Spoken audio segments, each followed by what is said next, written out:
Bonjour à tous et bienvenue sur ma chaîne YouTube. Alors aujourd'hui nous allons réaliser ensemble un dessert à base de thé vert, la panna cotta matcha. C'est un dessert très simple à faire, vous allez voir. Cependant, il y a une étape où il faudra faire un peu plus attention en fin de préparation et je vous expliquerai ça donc en fin de vidéo. Voilà, donc n'hésitez pas à consulter toute la vidéo et pour la recette, c'est tout de suite.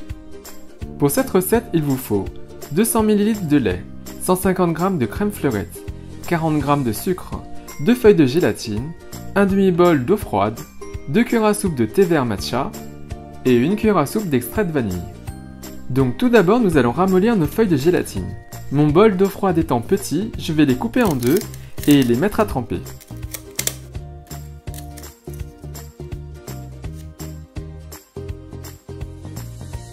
Ensuite, prenez un grand bol et versez-y un peu de lait. Ajoutez le thé vert et mélangez pour obtenir un mélange homogène. Raclez bien les bords pour bien incorporer toute la poudre. Si vous avez un fouet spécial matcha, n'hésitez pas à l'utiliser.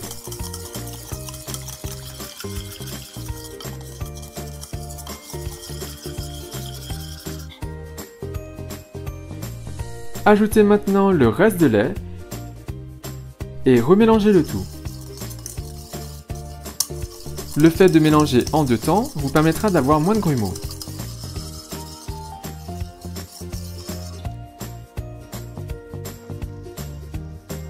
Maintenant, prenez une casserole et on y verse la crème fleurette, ainsi que le mélange lait matcha.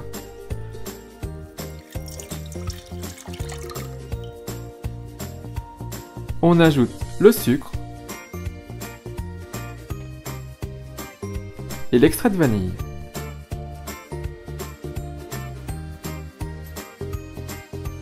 On mélange bien le tout et on porte le feu à un feu un peu plus fort que le feu moyen. Le mélange doit être très chaud, mais il ne doit pas bouillir. Maintenant que c'est fait, c'est presque fini. On retire la casserole du feu et on y dépose la gélatine. On mélange bien le tout de façon à ce que la gélatine se répartisse bien partout de façon homogène.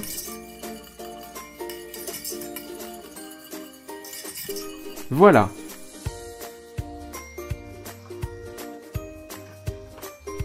Maintenant, prenez un verre doseur et placez-y une passoire et déversez votre mélange.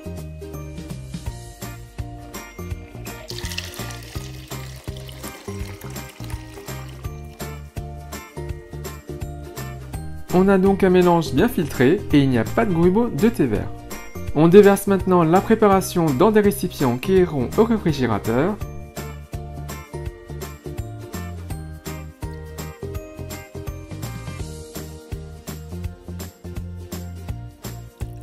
Et il faut laisser reposer et figer pendant au moins 3 heures. Le mieux étant de laisser reposer toute une nuit. Donc voilà le résultat le lendemain.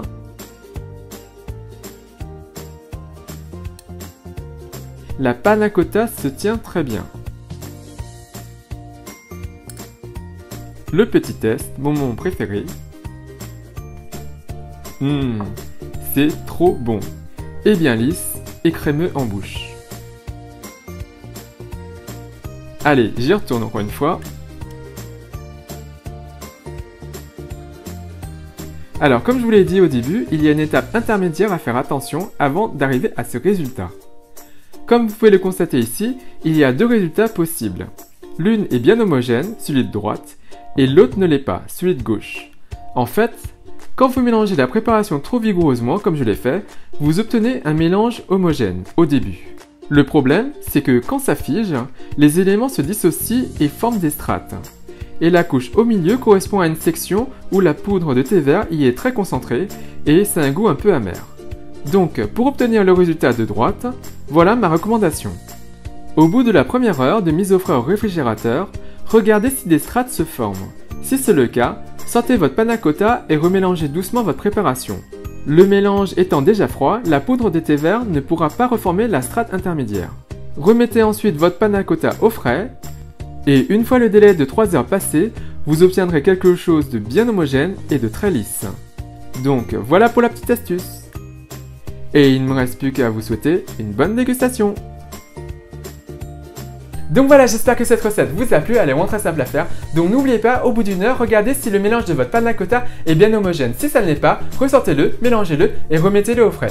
En fait, si vous laissez ces différentes strates se créer, vous allez avoir différentes textures en fonction de ces différentes couches et ça va pas être très agréable à déguster. Ce qui va se passer, c'est que vous allez avoir quelque chose de beaucoup plus amer et de pas lisse et c'est pas ce qu'on recherche. Voilà.